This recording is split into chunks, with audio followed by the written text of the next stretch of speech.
Hello, and today I'm going to show you how to uninstall a particular application or a program which is installed on your Windows 10 PC. So there are basically two different methods.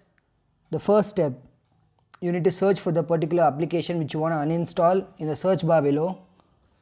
So that will show you an uninstall option like this. Clicking on this will delete the app permanently. So the second method is to search for apps and features, and this particular thing will show you all the install applications in your PC. So you can, this will be easier if you want to uninstall multiple applications.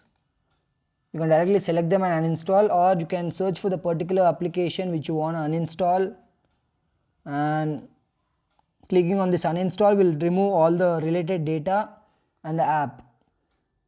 So I hope this video was helpful for you, and do hit the like button. If you are new to my channel, do subscribe it. Thank you.